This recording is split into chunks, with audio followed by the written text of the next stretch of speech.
Sir ಈಗ ಡಿಸೆಂಬರಲ್ಲಿ ಕನ್ನಡ ಸಿನಿಮಾಗಳು ಜಾಸ್ತಿ ತೆರೆ ಮೇಲೆ ಬರ್ತಿರೋವಂಥದ್ದು. ಒಂದು ಕಡೆ ಡೆವಿಲ್ ಬರ್ತಾ ಇದೆ, ಮತ್ತೊಂದು ಕಡೆ ಮಾರ್ಕ್ ಸುದೀಪ್ ಅವ್ರದ್ದು ಬರ್ತಾ ಇದೆ.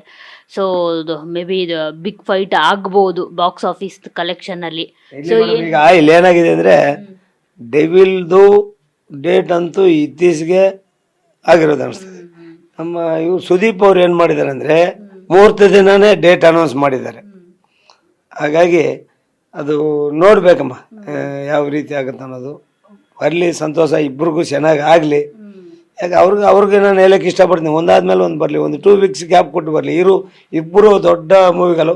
ಯಾಕಂದರೆ ನಾವು ಈ ಪೂಜೆ ದಿನನೇ ಇವರು ಅನೌನ್ಸ್ ಮಾಡಿರೋದ್ರಿಂದ ಇವ್ರಿಗೆ ನಾವು ಸಪೋರ್ಟ್ ಮಾಡಬೇಕಾಗಿ ಬರುತ್ತೆ. ನೋಡೋಣ, ಬರಲಿ, ಯಾರು ಬಂದ್ರೂ ಸಂತೋಷ. ಅವ್ರದ್ದು ಅಷ್ಟೊಲ್ಗ ಆಗುತ್ತೆ ಅನ್ನೋ ನೋಡೋಣ. ಈಗ ಸುದೀಪ್ ಸರ್ ನಿಮಗೆ ರೀಸೆಂಟಾಗಿ ಸಿಕ್ಕಿದ್ರು ಮೈಸೂರಲ್ಲಿ. ಸೊ ಏನಾದರೂ ಮಾತನಾಡಿದ್ರ ಫಿಲ್ಮ್ ಚೇಂಬರ್ ಬಗ್ಗೆ? ನೀವೇನಾದರೂ ಅವ್ರ ಜೊತೆ ಏನ್ರ ಬಗ್ಗೆ ಏನಾದರೂ ಮಾತಾಡಿ? ಈಗ ನಾವು ನಮ್ಮ ಅಸೋಸಿಯೇಷನ್ ಕಡೆಯಿಂದ ಒಂದು ಇದು ಮಾಡ್ತಾ ಇದ್ವಿ, ನಿರ್ಮಾಪಕರಿಗೆ ಎಲ್ಲರಿಗೂ ಯಾವ ರೀತಿ ನಮ್ಮ ವರ್ಕ್ ಇದು ಒಕ್ಕೂಟಗಾಗ್ಬೋದು, ಇನ್ನೊಂದಾಗ್ಬೋದು, ಒಂದು ಏನು ಮಾಡಿದೀವಲ್ಲ ಅಂಥದ್ದು ಒಂದು ಇದ್ರ ಥರ ಮಾಡ್ತಾ ಇದ್ವಿ. ನಮ್ಮ ನಿರ್ಮಾಪಕರಿಗೂ ಈ ಥರ ಇದ್ದರೆ ನಮ್ಮ ಡೈರೆಕ್ಟ್ರಲ್ಲಿ ಹೇಗೆ ನಡ್ಕೋಬೇಕು, ಆರ್ಟಿಸ್ಟ್ಗಳು ಹೇಗೆ ಬರಬೇಕು, ಇವೆಲ್ಲನೂ ಒಂದು ಕಂಡೀಷನ್ಸ್ ಆಗಿ ಒಂದು ಇದ್ರ ಥರ ಮಾಡ್ತಾಯಿದ್ವಿ. ಅದನ್ನೆಲ್ಲ ಮಾಡಿ ಒಳ್ಳೇದಾಗತ್ತೆ ಅಂತೇಳಿ ಅವರು ಪ್ರೋತ್ಸಾಹ ಕೊಟ್ಟಿದ್ದಾರೆ. ಅವರು ಕೆಲವು ಕಂಡೀಷನ್ಸ್ ಹೇಳಿದ್ದಾರೆ, ಅದನ್ನು ನಾವು ಜೊತೆ ಸೇರಿಸ್ಕೊಂಡು ಇಷ್ಟರಲ್ಲಿ ಅದನ್ನು ಒಂದು ಮಾಡ್ತೀವಿ ಮೇಡಮ್. ಏನು ಕಂಡೀಷನ್ಸ್? ಕೆಲವು ಈಗ ಯಾರು ಆರ್ಟಿಸ್ಟು ಎಲ್ಲ ಹೋಗಿ 6 ಗಂಟೆಗೆಲ್ಲ ಅಲ್ಲಿರ್ತಾರೆ, ಇವ್ರು 11 ಗಂಟೆ 12 ಗಂಟೆಗೆ ಹೋಗ್ತಾರೆ. ಅಂಥವಲ್ಲ ಕಡಿವಾಣ ಹಾಕೋದು. ಕೆಲವು ಆರ್ಟಿಸ್ಟ್ಗಳಾಗ್ಬೋದು, ಇನ್ನೊಬ್ರು ಆಗ್ಬೋದು, ಶೂಟಿಂಗ್ಗೆ ಅದೇ ಅದು ಕೆಲವು ನಿಯಮವಾಗಿ ಮಾಡ್ತಾ ಇದೀವಿ.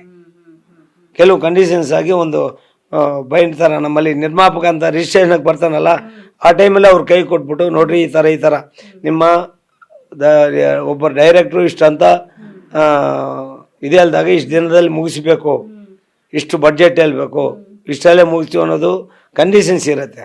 ಅದಕ್ಕೆಲ್ಲ ಅವ್ರ ಹತ್ರ ಸೈನ್ ಮಾಡಿಸ್ಕೊಂಡು ಮಾಡಿ ಅನ್ನೋ ರೀತಿ. ಒಬ್ಬ ಡೈರೆಕ್ಟ್ರಿಗೆ ಅಂತಲ್ಲ, ಒಬ್ಬ ಆರ್ಟಿಸ್ಟ್ ಆಗಿ ಬರ್ಬೇಕಾರೆ ಹೇಗೆ, ಒಬ್ಬ ಟೆಕ್ನಿಷಿಯನ್ ಆಗಿ ಬರ್ಬೇಕಾರೆ ಹೇಗೆ. ಇವಾಗ ನಾವು ಒಕ್ಕೂಟಕ್ಕೆ ಒಂದು ಇದು ಮಾಡಿಕೊಟ್ಟಿದ್ದು ನಮ್ಗೆ ಅವ್ರಿಗೆ ಒಡಂಬಡಿಕೆಯಾಗಿ ಒಂದು ಅಗ್ರಿಮೆಂಟ್ ಮಾಡಿದ್ವಿ. ಅದೇ ರೀತಿ ನಾವು ಮಾಡ್ಕೋಬೇಕು ಅನ್ನೋದು ಒಂದು ನಾವು ಪ್ರಯತ್ನ ಪಟ್ಟು ಈಗ 2 ತಿಂಗಳಿಂದ ಮಾಡ್ತಾಯಿದ್ವಿ ಅದನ್ನು. ಅದು ಒಂದು 2-3 ತಿಂಗಳಲ್ಲಿ ಫೈನಲ್ ಆಗತ್ತೆ. ಅದು ಎಲ್ಲರಿಗೂ ಕೊಡ್ತೀವಿ ನಮ್ಮ ನಿರ್ಮಾಪಕರಿಗೆ. ಅದು ಹೇಳಿದಾಗ ಅವರು ಖುಷಿಪಟ್ಟರು, ಇಲ್ಲ ಹಿಂಗೆ ಇರಬೇಕು, ಇಂಡಸ್ಟ್ರಿ ಸ್ವಲ್ಪ ಇದಾಗ್ತಾ ಇದೆಯಲ್ಲ, ಅದು ಒಳ್ಳೇದಾಗತ್ತೆ ಅಂತಲೂ ಅವರು ಹೇಳಿದ್ದಾರೆ. ನಾವು ಸಪೋರ್ಟಿಗೆ ನಿಂತ್ಕೊಳ್ತೀವಿ ಅಂತ ಹೇಳಿದ್ದಾರೆ.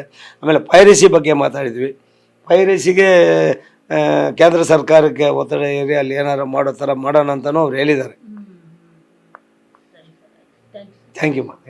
ನೋಡಿದ್ರಲ್ಲ, ಇದಿಷ್ಟು ಫಿಲ್ಮ್ ಚೇಂಬರ್ ಅಧ್ಯಕ್ಷರಾದ ನರಸಿಂಹಲು ಅವರ ಮಾತು. ಅವರು ಹೇಳ್ತಿರೋದು ಈ ಟೈಟಲ್, ಮಾರ್ಕ್ ಟೈಟಲ್ ಬಗ್ಗೆ ಗೊಂದಲ ಏನಿದೆ ಅದು ನಮಗೆ ಆಗುತ್ತೆ. ಯಾಕಂದರೆ ಸರ್ಕಾರ ನಮಗೆ ಆದ್ಯತೆ ಕೊಡೋದು, ಜೊತೆಗೆ ನಾವು ಒಂದು ಟೈಟಲ್ ರಿಜಿಸ್ಟ್ರೇಷನ್ ಮಾಡಿಸಿದ ಆದಮೇಲೆ ನಾವು ವಾರ್ತಾ ಇಲಾಖೆ ಜೊತೆಗೆ ಏನು ಸೆನ್ಸಾರ್ ಬೋರ್ಡು ಹಾಗೂ ಸೌತ್ ಇಂಡಿಯನ್ ಫಿಲ್ಮ್ ಚೇಂಬರ್ ಇರುತ್ತಲ್ಲ, ಸೊ ಅದಕ್ಕೆಲ್ಲ ನಾವು ಕಳಿಸ್ಕೊಡ್ತೀವಿ ಈ ಟೈಟಲ್ ರಿಜಿಸ್ಟ್ರೇಷನ್ ಬಗ್ಗೆ. ಯಾಕಂದರೆ ಗೊಂದಲಗಳು ಆಗಬಾರ್ದು, ಪರಭಾಷೆಯಲ್ಲೂ ಕೂಡ ಸಾಕಷ್ಟು ಟೈಟಲ್ಗಳನ್ನ ರಿಜಿಸ್ಟರ್ ಮಾಡ್ತಾರೆ. ಸೊ ಹೀಗಾಗಿ ಯಾವುದೇ ಕನ್ಫ್ಯೂಷನ್ಸ್ ಇರಬಾರ್ದು ಅಂತ ನಾವೆಲ್ಲ ಕಡೆ ಕಳಿಸ್ಕೊಡ್ತಿರ್ತೀವಿ ಅನ್ನೋ ಒಂದು ಮಾತನ್ನ ಅವರು ಹೇಳಿದ್ದಂಥದ್ದು. ಸೊ ಹೀಗಾಗಿ ಸುದೀಪ್ ಕಿಚ್ಚ 47 ಸಿನಿಮಾದ ಟೈಟಲ್ ಏನಿದೆ ಮಾರ್ಕು, ಸೊ ಅದ್ರ ಕಡೆನೆ ಆಗುತ್ತೆ ಅನ್ನೋ ಒಂದು ಇನ್ಫಾರ್ಮೇಶನ್ ಅನ್ನ ಅವರು ಕೊಟ್ಟಿರುವಂಥದ್ದು. ಕ್ಯಾಮ್ರಾ ಪರ್ಸನ್ ಸುಶೀಲ್ ಜೊತೆ ಮಂಗಳರಾಜ್ ಗೋಪಾಲ್, TV9 ಬೆಂಗಳೂರು.